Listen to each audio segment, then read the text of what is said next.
पर बिठा दिया और पांचों भाई मैया द्रौपदी सहित वन को चले गए। और परीक्षित जी महाराज से जाते समय कहा, परीक्षित कुछ बातों का विशेष ध्यान रखना। पहली बात है कि अतिथि का सदा सत्कार करना। शरण में यदि कोई शत्रु भी आ जाए तो उसे क्षमा कर देना।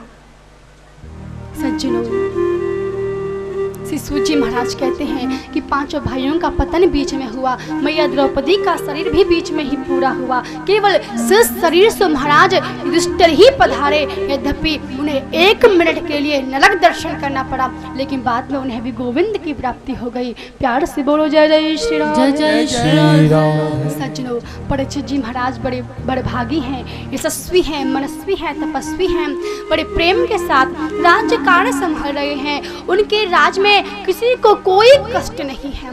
एक दिन परीक्षित जी महाराज ने सोचा कि आधी उम्र तो मेरी निकल गई, आधी और निकल जाएगी। एक दिन उन्होंने अपने बाबा पांडवों के खजाने में प्रवेश किया और उस खजाने में एक सुंदर चमकते हुए सोने के मुकुट को देखा और कौतूहलवश उस मुकुट को पहन लिया और पहनकर एक जंगल में चले गए। वहां पर उन्होंने एक दृश्य देखा कि एक पेड़ से एक बैल खड़ा हुआ है और उसके सामने एक गाय माता रुदन कर रही है। मैं जरा आपको स्पष्ट कर दूं, ये बैल कोई और नहीं है, साक्षात धर्म है। सतयुग में धर्म के 4 पेड़ थे, सत्य, दान, दया और पवित्रता। इन चारों में ही शांति थी। और गाय माता कोई और नहीं है, ये माता साक्षात पृथ्वी है। आज धर्म रूपी बैल पृथ्वी रूपी गाय को समझा रहा है, देवी आप क्यों रो रही हो? क्या आपका कोई बंधु आपको छोड़ के चला गया है? क्या आपका कोई प्रियतम आपको छोड़ के चला गया है? मैया पृथ्वी ने कहा, प्रभु आप तो साक्षात धर्म हैं, यदि धर्म पृथ्वी पर बढ़ेगा तो मुझे तो प्रसन्नता ही होगी ना। लेकिन प्रभु आजकल धर्म समाप्त होता जा रहा है। धर्मरूपी बैल ने कहा, मैया आप रोइए मत, वैसे आपके रोने का कारण क्या है? क्या आप मेरे इन कटे हुए 3 पैरों को देख के रो रही हो? देवी कोई किसी को कष्ट नहीं देता, न कोई किसी को सुख देता न दुख देता। जो भी व्यक्ति प्राप्त करता है अपने कर्म से प्राप्त करता है। प्यार से बोलो जय जय श्री राम, जय जय श्री राम। इन दोनों की बातें राजा परीक्षित सुन रहे थे और इनके पास आए। परीक्षित ने कहा, ये इतना गलत कार्य मेरे राज्य में किसने किया? मुझे बताइए, मैं उसे दंडित करूंगा। धर्म रूपी बैल ने कहा, राजन किसका नाम लें? शास्त्र कहता है और बाबा तुलसी ने भी श्री रामचरितमानस में चौपाई के माध्यम से हमें समझाने का प्रयास किया। कर्म प्रधान विश्व रचना,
कर्म प्रधान विश्व रचना, जो जस करहि सो तस फल चाखा।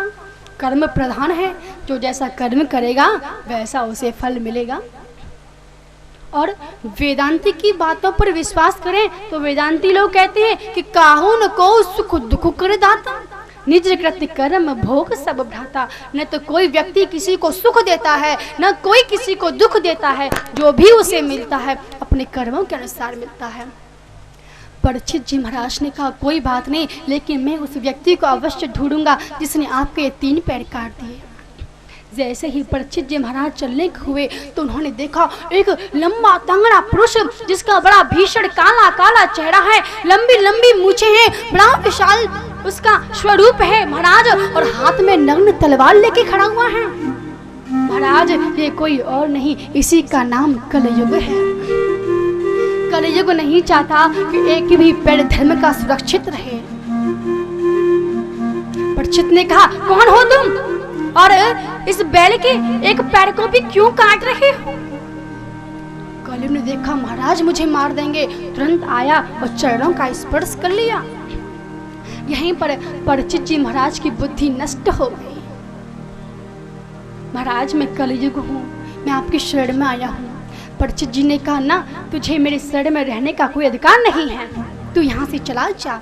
लेकिन कलयुग ने कहा महाराज यदि आप कोई जगह मुझे दे दें तो मैं वहाँ वास कर लूँगा।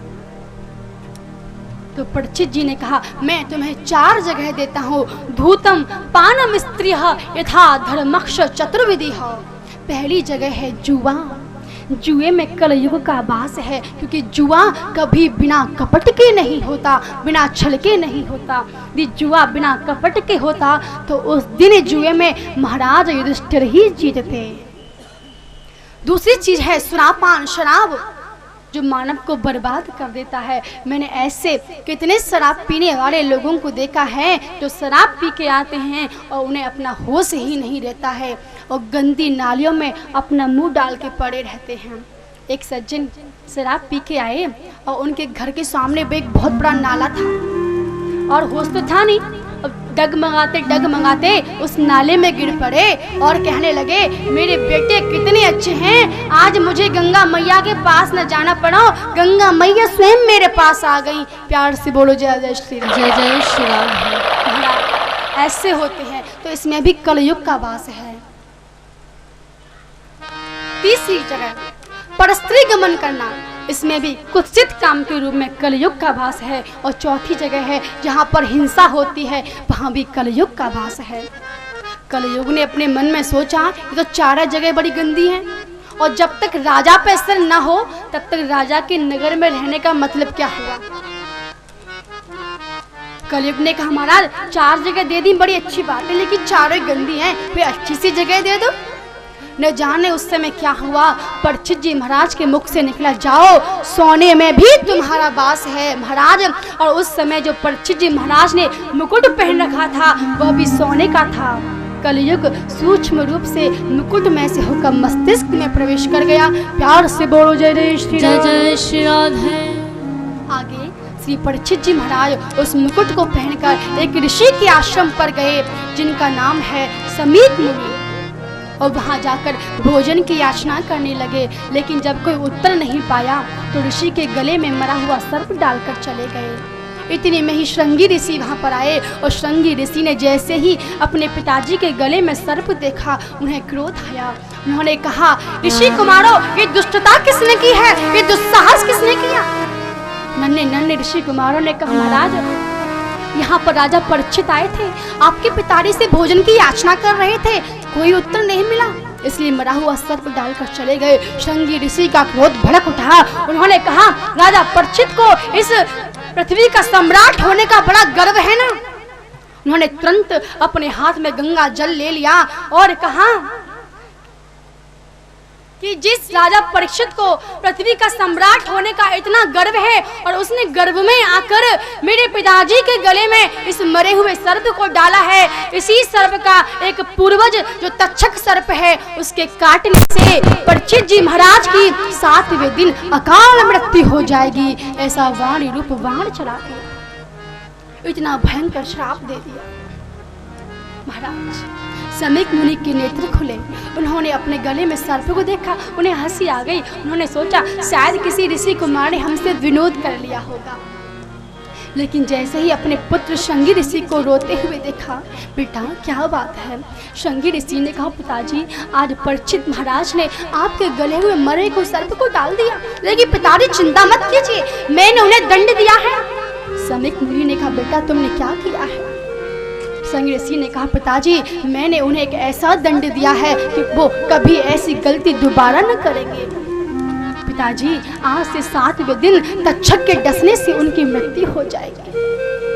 समीक मुनि ने सुना, कहा, बेटा तुमने क्या कर दिया? संत को तो करुणावान होना चाहिए, लेकिन बेटा जो तुमने एक बार वाणी रूपी बाण चला दिया वो तो वापस कभी लौट के नहीं आएगा। उन्होंने अपने गौरमुख नाम के शिष्य को बुलाया और कहा, बेटा राजा परीक्षित के पास जाओ और उनसे कहना कि 7 दिन में यदि अपने मरने का, अपनी मुक्ति का कोई उपाय कर सकते हैं, मरने से बच सकते हैं तो वो अवश्य कर लें, क्योंकि मेरे बेटे ने उन्हें श्राप दे दिया है। परीक्षित महाराज ने जैसे ही सुना, सज्जनों, उन्होंने तुरंत अपने राज्य कार्य को अपने पुत्र को सौंप दिया और अपने बड़े पुत्र जन्मेजय को राजगद्दी पर बिठा दिया और स्वयं जंगल में चले गए और एक लोटा भी अपने साथ नहीं लिया। बड़े बड़े संतों को पता चला राजा परीक्षित को श्राप मिला है। सभी संत दौड़े दौड़े आए, अरे परीक्षित ये क्या हुआ, तुम्हें श्राप कैसे मिला? परीक्षित जी महाराज ने कहा, महाराज ये श्राप नहीं है, ये तो वरदान है। गिरजा संत समागम सबन लाभ कछुआन। संतों का समागम तो हरि की कृपा से होता है। सज्जनों, परीक्षित जी की सभा में बड़े बड़े मार्कंडे ऋषि बैठे हैं, महाराज वशिष्ठ बैठे हैं, च्यवन बैठे हैं, गौतम बैठे हैं, अत्रि बैठे हैं, पराशर बैठे हैं, महर्षि वेदव्यास बैठे हैं। परीक्षित जी महाराज ने कहा, प्रभु मैं आपके समय को नष्ट करना नहीं चाहता, केवल इतना बता दीजिए कि 7 दिन में मरने वाले व्यक्ति को क्या करना चाहिए। कोई निर्णय नहीं ले पाया। जैसे ही सुना, सुदेव जी महाराज गदगद हो गए और कहा, राजन जल्दी मरने वाले व्यक्ति को तो केवल एक ही कार्य करना चाहिए। क्या? श्वास श्वास पर कृष्ण भजे, तथा श्वास जन खोए, ना जाने आश्वास की आवन होए न हो।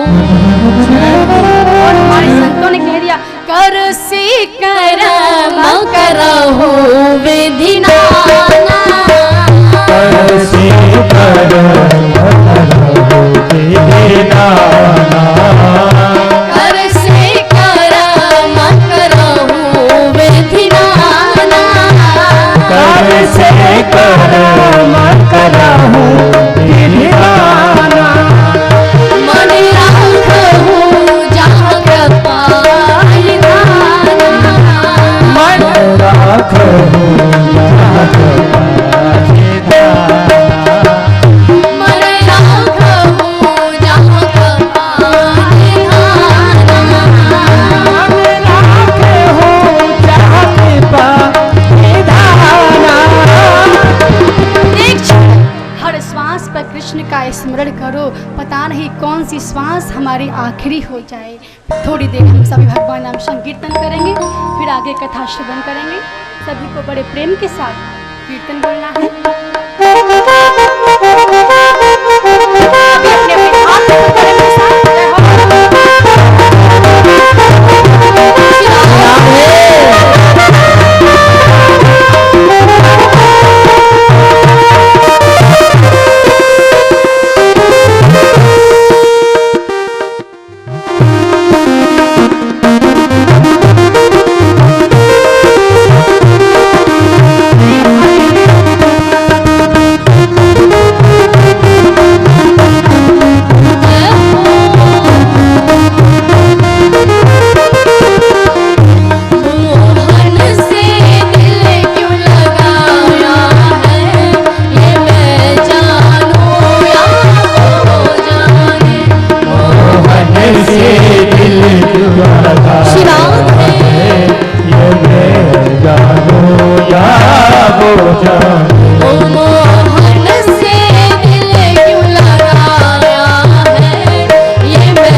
में है एक टेढ़ापन, ओ हर बात में है एक टेढ़ापन, हर बात में है एक टेढ़ापन, हर बात निराली है उसकी, हर बात में है एक टेढ़ापन, हर बात निराली है उसकी, हर बात में है